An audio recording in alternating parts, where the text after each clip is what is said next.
Good Saturday morning. It's Chris with Citygirlhomestead. So today there's going to be quite a few projects, but I'm getting a late start because I went back to bed and slept in. So who knows, might not get them all done today. So anyways, the first project of the day is I'm going to can some kidney beans. Now for those of you that can, this is going to be, a long drawn out thing because I promised her I would teach her step by step so that she could take her phone out to the kitchen when she gets a chance to can, and she can know exactly what to do. So if it's a bit repetitive for those of you that can already, I'm sorry. For those of you that don't can, I hope it helps a lot.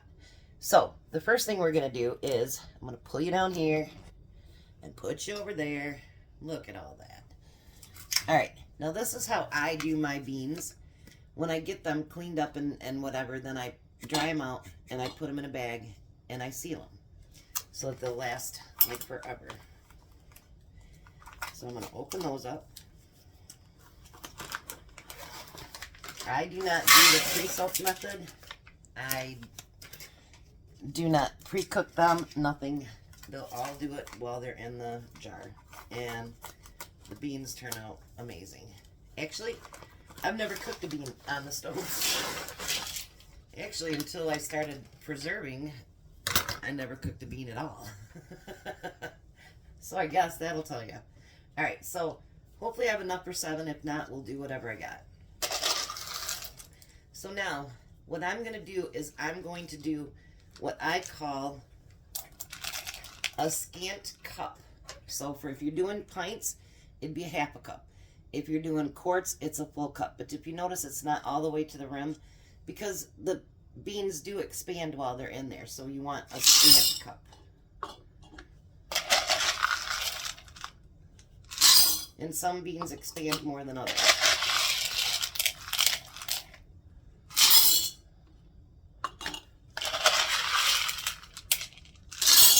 You might only get 5.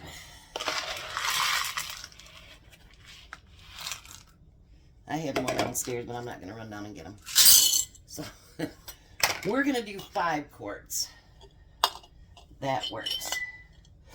Alright.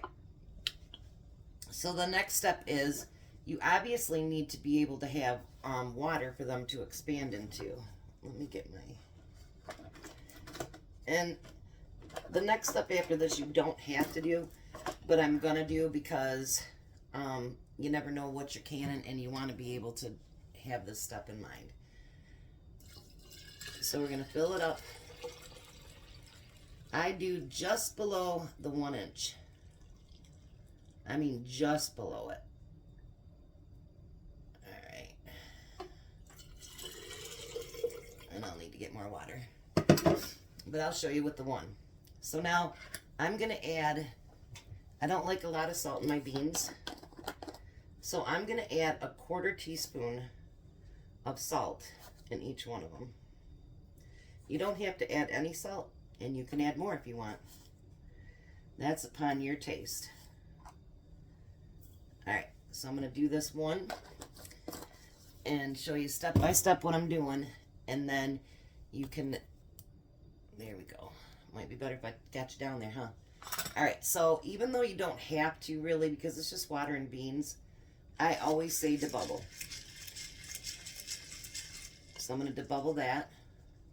Then, even though it is just water and beans, and there isn't anything, for the new canners, I want you to get in the habit of doing it. So that's why I'm going to do it. Make sure you wash your rim. I'm using my 4-jar lids again. Put the lid on. And I want you to do just finger tight. Don't wrench down like, you don't do that. Because it allows air to come up underneath and it'll siphon and it may not seal. So, only just finger tight. Now everything is cold.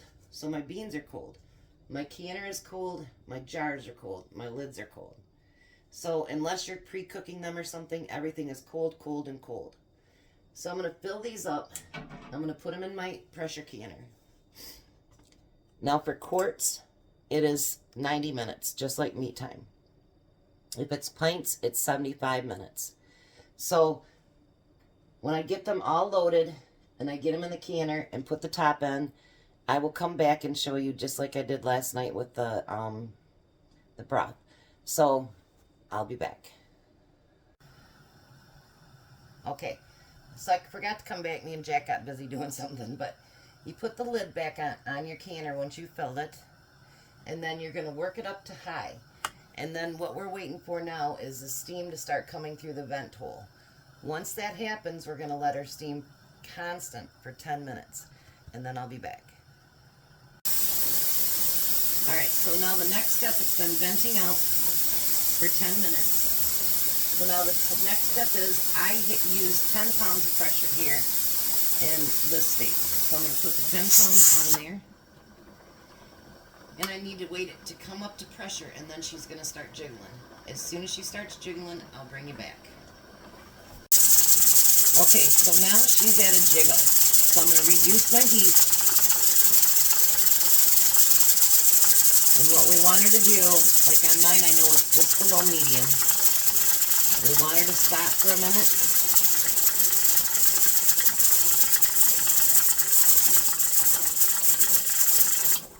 Okay, see now she's going to stop for a minute.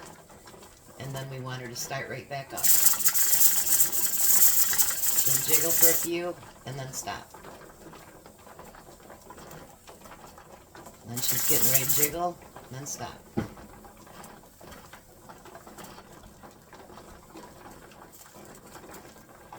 And this is how you know when to adjust your heat as well. Because if she doesn't jiggle, then you know you don't have it up high enough. She's getting ready to jiggle again. I just kind of want to show you what you kind of have to play with sometimes. Now if it did that constantly, it's fine, because it's letting just 10 pounds of pressure in there. So if you can't get it adjusted, that's fine too. You see how she stopped for a minute? And then she'll go back up again. That's what you want to see. So I'll be back when it's done. Alrighty. Jack just took these out of the canner. There's 5 beautiful quarts of kidney beans. Let me bring you up here. See how they still boil?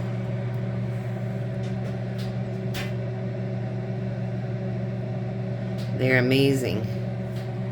So there you go, step-by-step directions on how to can. Make sure that before you take your jiggler up, it completely comes down to temp on its own. And if you lift up the jiggler, it makes a noise, put it right back till it's done. So there's your kidney beans. You guys have a blessed day. And bye. Have a good one, guys.